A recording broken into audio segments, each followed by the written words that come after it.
सकता। ये एक मोर्चा है, ये एक महासंग्राम है। मैं अभी भी कहूँगा ये सिर्फ एक स्ट्राइक नहीं है, ये पेंशन बढ़ाने की स्ट्राइक नहीं है, ये कोई सैलरी बढ़ाने की स्ट्राइक नहीं है। ये जो स्ट्राइक है आपकी ज़िंदगी की स्ट्राइक है, ये आपके फ्यूचर की स्ट्राइक है। ये आने वाले 4-5 साल आप बेरोज़गार ना रहें उसके लिए स्ट्राइक है। जो आने वाली भर्ती है उसमें शामिल हुई है उसके लिए स्ट्राइक है। तो आप बात समझिए, लोग क्या चाहते हैं क्या नहीं चाहते हैं। 90,000 की संख्या है बैक प्रशिक्षुओं की। अगर ये 90,000 आने वाली भर्ती से बाहर होते हैं तो फ़ायदा किस बैच का होगा, फ़ायदा किसका होगा, ये बात समझिएगा। ठीक है सर, क्या होगा, हम बड़े उदास हैं। अरे भाई, हर चीज़ का सलूशन होता है। उदासी का क्या है, लोग 6 घंटा धरना दे के आते तो भी पढ़ते हैं। पढ़ाई करिए, मैं ये नहीं कह रहा कि मत पढ़िए, पढ़ाई करिए, साथ में पढ़ते रहिए। 3rd सेमेस्टर और अपना बैक का पेपर जिसमें बैक है वो, और 3rd सेमेस्टर पढ़ते रहिए। ये बात मैं क्लियर कट कह रहा हूँ। जब प्रमोट हो जाएंगे 3rd सेमेस्टर, अगर ये न्यूज़ आती है तो 4th सेमेस्टर पढ़िएगा। तब तक आप बैक और 3rd सेमेस्टर पढ़ते रहिए, साथ में पढ़ाई करते रहिए। ये जो भी चल रहा है 1 आध दिन में ये शांत हो जाएगा। जो भी रिज़ल्ट आना है वो 1 आध दिन में आ जाएगा। ज़्यादा चिंता मत करिए, लड़ाई बहुत ज़्यादा दूर तक नहीं जाएगी।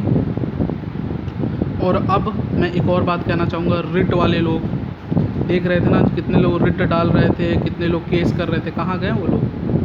एक भी रिट की डेट आपके पास आई? एक भी केस नंबर आया? कितनों लोगों ने कितनों से पैसा लेके अपना जेब गरम करके गायब हो गए?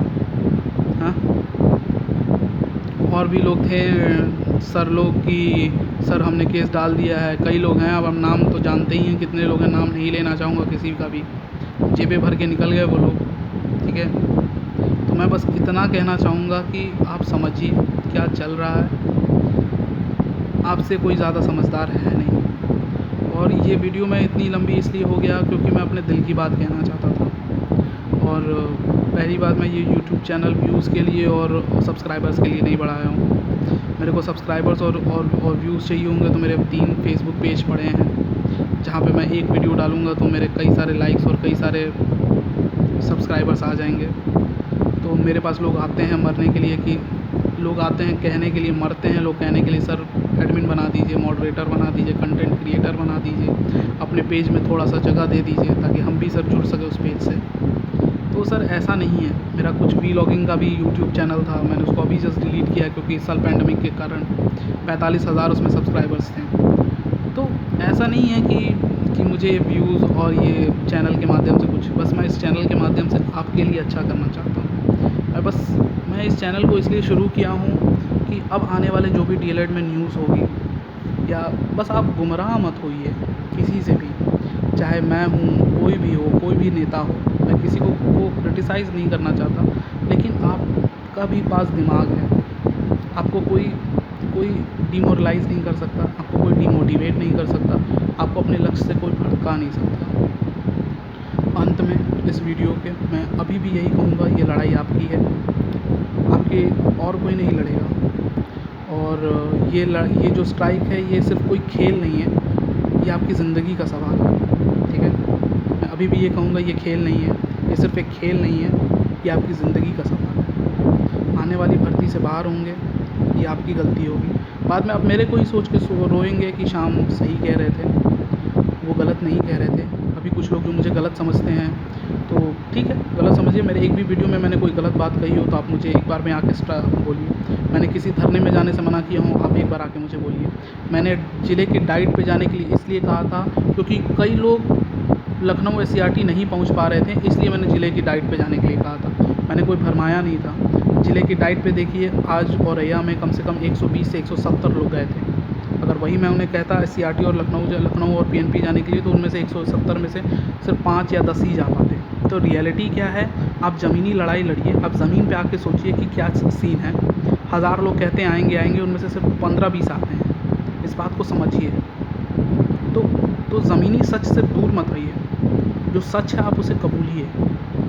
देखिए, मैं आज भी कहूँगा, कल को क्या पता प्रमोट हो भी सकते हैं, प्रमोट नहीं भी हो सकते हैं, लेकिन एक संघर्ष करना बहुत ज़रूरी है अपने लिए और अपने लक्ष्य के लिए और अपने भविष्य के लिए। संघर्ष करने का मतलब ये है कि कल को आप काश नहीं कहेंगे कि सर काश मैंने ये कर लिया होता तो शायद कुछ आज रिज़ल्ट दूसरा होता। ये जो काश वाला शब्द है ना, बहुत दिल को लगता है। मैंने कई बार अपनी ज़िंदगी में देखा है, काश मैंने वो चीज़ कर लिया होता, काश मैंने वो कर लिया होता। तो एक लड़ाई लड़ रहे हैं तो उसको पूरी ज़िम्मेदारी के साथ लड़िए। चाहे आप घर बैठ के लड़ रहे हैं या फिर धरने में जा के लड़ रहे हैं, पूरी ज़िम्मेदारी के साथ लड़िए। अगर घर बैठे हैं तो मैं ये कहूँगा, ये वीडियो उतना शेयर करिए कि हर एक बैक प्रशिक्षु के पास पहुँचे, हर लोग इस वीडियो को देखें, समझें। व्यूज़ के लिए नहीं, सब्सक्राइबर्स के लिए नहीं, आप मत सब्सक्राइब करिए मेरा चैनल, बस ये वीडियो शेयर करिए। आप ये वीडियो भी नहीं शेयर कर सकते, इस कंटेंट को लोगों से शेयर करिए। देख लीजिए वीडियो, कहीं लिख लीजिए जो इम्पोर्टेंट पॉइंट हो, सबसे शेयर कर लीजिए। मत करिए शेयर आप वीडियो को, कोई दिक्कत नहीं है, मुझे कुछ नहीं चाहिए, ना मुझे तब चाहिए था ना मुझे अब चाहिए। ये मेरे को ये चिन्नीगिरी करने से कोई मतलब नहीं है। ये जो छोटी मोटी छुटपुट राजनीति है, ये मेरे लेवल की नहीं है। मेरा लेवल बहुत ऊपर है, ठीक है। ये छुटपुट राजनीति मैं क्लास 5 और 6 में करता था। ये जो आज के जो नेता जो ये राजनीति कर रहे हैं, ये मैं क्लास 5 और 6 में करके छोड़ चुका हूँ, ठीक है। तो ये सब स्कूल की राजनीति होती है, ये सब मैं नहीं करना चाहता, क्योंकि इससे आप कहीं पहुँचने वाले नहीं हैं, इससे आप कहीं कुछ होगा नहीं आपकी ज़िंदगी में। करना है तो पढ़ाई करिए, अपनी ज़िंदगी में आगे बढ़िए।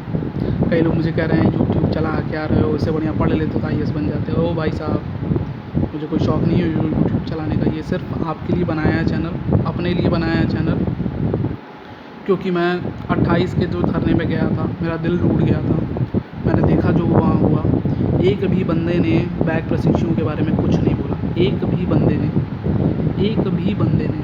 मतलब मैं इतना सा भी कहूँगा, एक भी बंदे ने बैक प्रशिक्षुओं के लिए एक आवाज़ तक नहीं उठाई थी। मैं था यार, मैं था, अभी भी मेरे आँख से आंसू गिर जाएँ। उस वक्त हालत ये थी, कितने बैक प्रशिक्षु ऐसे रो रहे थे, ऐसे मेरे सामने बैठे थे, पास प्रशिक्षुओं के लिए इतना सपोर्ट किया था। और आज के दिन ये है कि पास वाले बैक प्रशिक्षुओं से कहते हैं कि यार एक बार स्टे लग गया तो ये होगा। अरे यार 15 दिन अगर आपका एग्ज़ाम टल भी जाएगा तो कोई फ़र्क नहीं पड़ेगा। शिक्षक है ना सर, एक ही सबको एक ही शिक्षक बनना है, किसी को IAS PCS नहीं बनना है। 90,000 को अलग करके आप IAS PCS नहीं बन जाएंगे। आप भी वही नौकरी करेंगे जो सब कोई नौकरी करेगा। सहायक अध्यापक की, प्रधानाचार्य की, यही ना आप नौकरी करेंगे। सबको एक ही सैलरी मिलनी है भाई। साथ नहीं रहोगे, अभी साथ नहीं दोगे तो आगे चल के क्या साथ दोगे यार।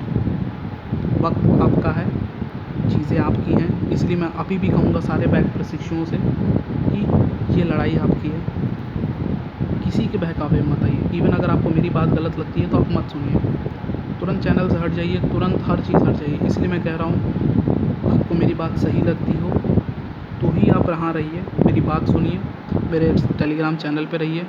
और इसलिए मैंने टेलीग्राम चैनल का प्राइवेसी बंद करके रखा है, क्योंकि वहाँ पे सिर्फ फिर अगर मैं खोल देता हूँ तो लोग अनाप शनाप बातें करते हैं। जो घर बैठे रहते हैं वही वहाँ पे टाइम करते रहते हैं, जो इम्पोर्टेंट न्यूज़ होती है वो पीछे चली जाती है। तो इसलिए लोग फिर वो चैनल छोड़ भी देते हैं। और रही बात, मैं इस यूट्यूब माध्यम से यही चीज़ मैं कहना चाहूँगा कि अपने बारे में सोचिए, अपने बारे में चीज़ों को समझिए।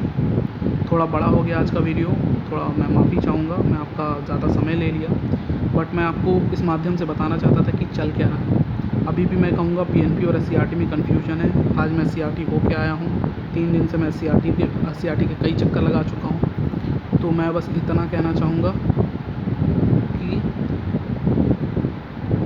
समझिए इस बात को, क्या चल रहा है। कन्फ्यूजन है PNP और SCRT में, जियो में कन्फ्यूजन है, और ये कन्फ्यूजन अगर सही नहीं हुआ तो आपके 6 महीने और 1 साल चला जाएगा। बात सिर्फ 6 महीने और 1 साल की नहीं है, मैं कहता हूँ 1 साल चला जाए कोई दिक्कत नहीं है, लेकिन जो अगली